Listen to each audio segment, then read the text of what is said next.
Hey, what's good, people? John Zoo here. Today I'm just vlogging and I just wanted to just introduce myself. My name's Jonathan Lee, and John Zoo is actually a combination of my American name and Korean name. I took the John from Jonathan, took the Zoo from Jung Soo, and there you have it. Livingston is derived from a book that I recently read called Jonathan Livingston Seagull. No, I have two goals. I want to glorify God and edify His people with my life and music. I wear many hats, just like anybody else. You know, I'm a dad, I'm a husband, I'm an employee, I'm a friend. But the most important part of my identity is that I'm a Christian and a follower of Jesus Christ. Today I wanted to just share my testimony and my story of how I started following the Lord. A little bit about my background. I always lived in Southern California for the most part. I was very awkward as a child. I had a stuttering impediment, socially just shy and awkward. Not only did I stutter, I had a Korean accent for most of my childhood. And if that wasn't bad enough, I had Tourette's. So I had these little tics. Pretty embarrassing. I sucked at sports. I still suck at sports. I didn't take school too serious. I grew up in church. Didn't take church very seriously either. And I didn't have a very close relationship with my mom. I was an only child. I just really kept to myself a lot, just very much a loner. I sought refuge in things like art, music, and video games. I lived fairly comfortably for my early childhood. Lived in a big house, nice neighborhood in Cerritos. But that changed later on. Age 12, my parents split up. And we lost my dad's support. And so we went from big house to little apartment. I saw my immigrant mom, who sucks at English, just struggling to just try and find whatever job she can as she's trying to support us. My Korean sucked, so my relationship with mom wasn't that great. And I didn't see my dad from age 12 to like maybe 17 or 18. And so not having a male role model definitely took a toll on me. And I did horribly in school. I was heartbroken at age 16. There was this girl. I'm not gonna say her name or give you all the details of what happened, but she played me, and I was heartbroken. And from that point, I just delved very heavily into cigarettes and weed. I struggled a lot with anxiety and depression on top of everything else, and I got in trouble at school.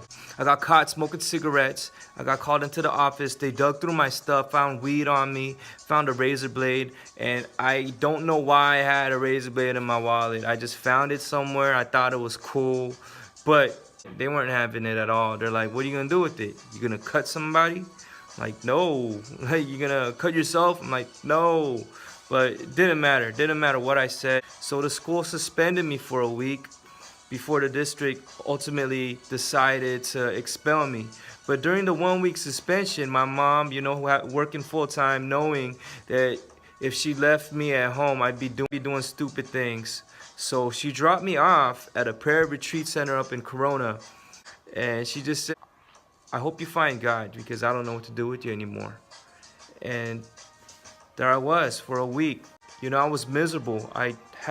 Felt like I had no direction in life. I just didn't care about anything at this point. I just felt numb. And so I cried out to God. And I said, "God, I grew up in church.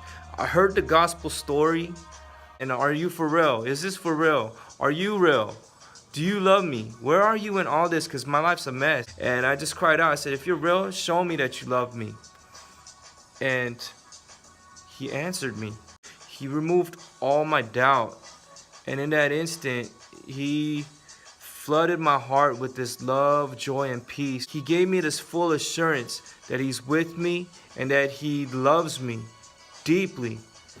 And I've cried tears of joy before, but in that moment, I was just so flooded with this joy that I actually started laughing. I was that happy. And this was in the worship center up at the prayer retreat center with a bunch of old folks in there crying their eyes out and bawling and crying out to God. And I didn't want to hinder anybody's worship or prayer, so I just ran out of the room.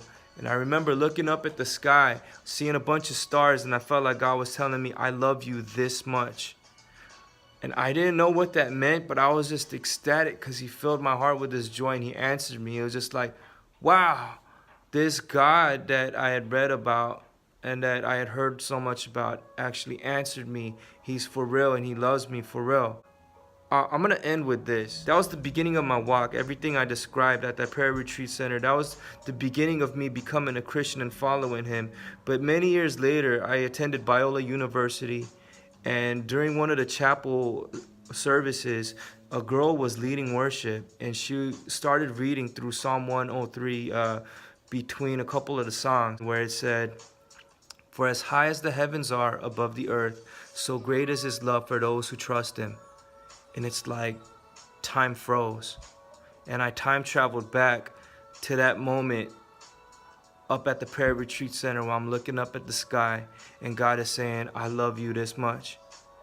And it made sense, it clicked. I got chills because I understood that it was written, it's biblical. When he says, I love you this much, he was saying, for as high as the heavens are above the earth, I love you this much. My love is sky high, literally. His love is boundless. That's become one of my life verses. Anytime that I'm feeling lonely, I remind myself of God's love. When I look at the night sky full of stars, I'm reminded of his love. And so that's my encouragement to you. Not only does he love me, not only does he know me and my story, if he can change the life of a stuttering, awkward Asian kid with Tourette's, he can surely change your life, and he has great plans for you. So I want to leave you with that encouragement. Thank you once again for checking in. Much love. God bless. Peace.